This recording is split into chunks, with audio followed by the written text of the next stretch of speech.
توب ستوريز من وطن الكرامة.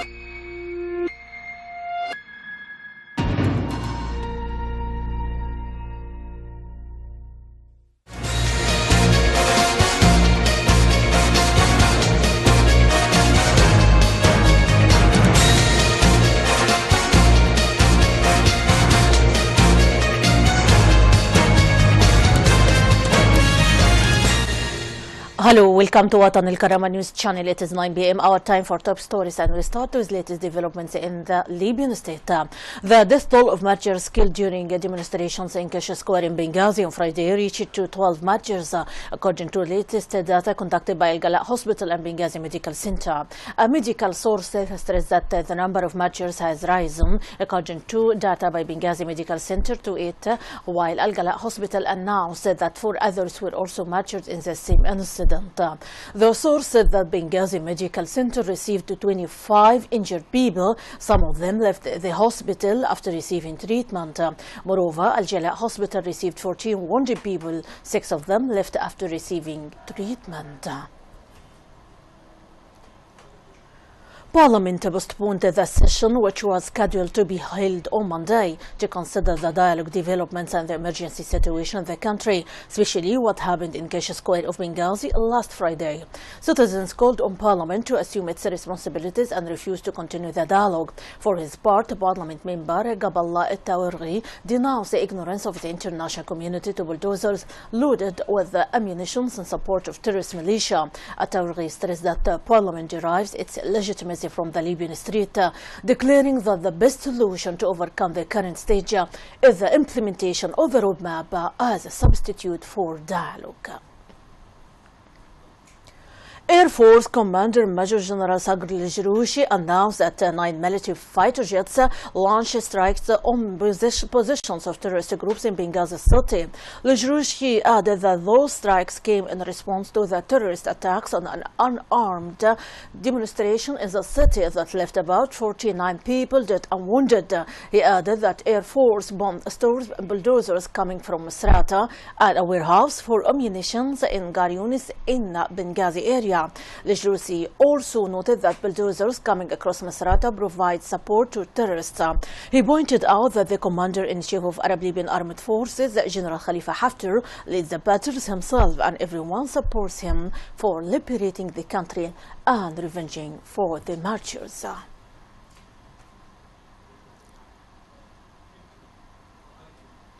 Commander of Tripoli Operations Colonel Idris Mahdi stressed that statements issued by military authorities in the western region about national unity government do not represent the opinion of the military institution, but reflect the views of only those who issued them. Mahdi noted that the western region operations condemned the forum held in Ajilat and considered these acts as violations of military orders. Mahdi's statement came after that military groups held a forum in Ajilat, chanted with phrases related to former regime, the matter that has aroused widespread criticism of the western region operations. Although his hand stained with the blood of martyrs, outgoing UN envoy to Libya Bernardino Leon is still trying to save the alleged Sekhirat agreement.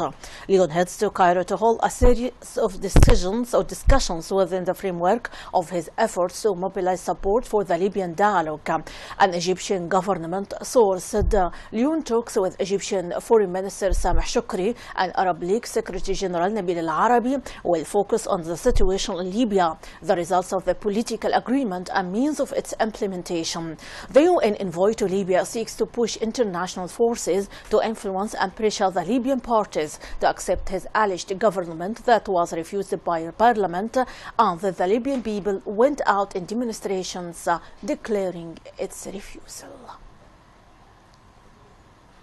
Ministry of Justice has denounced deliberate rockets attacks by terrorist groups on peaceful demonstrations, killing 12 peaceful demonstrators and wounding dozens.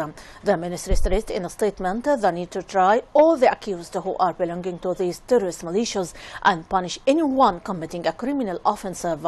The ministry urged all human rights organizations and civil society organizations to exert efforts in order to pressure the UN Security Council to reconsider the decision of banning the supply of arms to Libya that will in its turn enable the Arab Libyan armed forces to extend its control over the entire Libyan territory and restore security and stability to all Libyan cities. Local sources in third city said that the terrorist Daesh group crucified one of its elements in the city.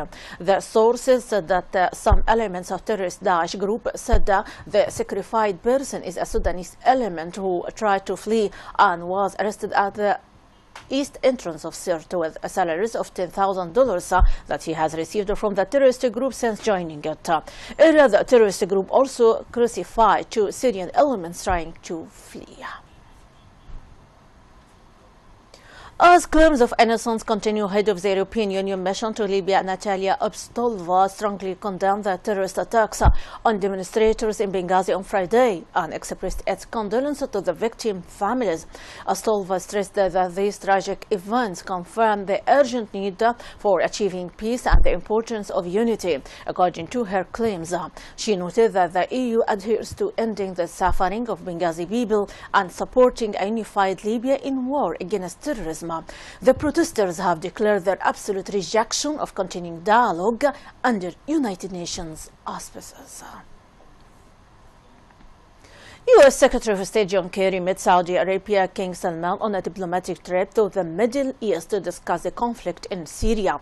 U.S. Secretary of State John Kerry met with Saudi Arabia's King Salman bin Abdulaziz Al Saud amidst a push for talks to bring about a political settlement to the conflict in Syria. The talks are expected to focus on the efforts to end Syria's fourth civil war and on the crisis in Yemen, where Saudi Arabia has led an Arab military intervention since March to try to restore President Abdurrahman Mansour Hadi's government and fend off what it sees as creeping Iranian influence. Saudi Arabia is the main regional opponent of Syrian President Bashar al-Assad and is expected to join the talks along with Russia and Turkey. And now we transfer to Iraq. The U.S.-led coalition fighting terrorist Daesh militants in Iraq and Syria carried out 22 airstrikes, most of them against targets near the Iraqi town of Skiska, Ramadi and Sinjar, the U.S. military said today. A coalition statement did not report any airstrikes in Syria. Coalition warplanes carried out 8 strikes around Kask, targeting fighting positions, staging areas and mortar and a machine gun position, the military said in a statement. 5 strikes near Ramadi hit terrorist Daesh tactical units, sniper positions, a weapons cache and a vehicle, while another 5 near Sinjar hit fighting positions, assembly areas and an army cache, the military said.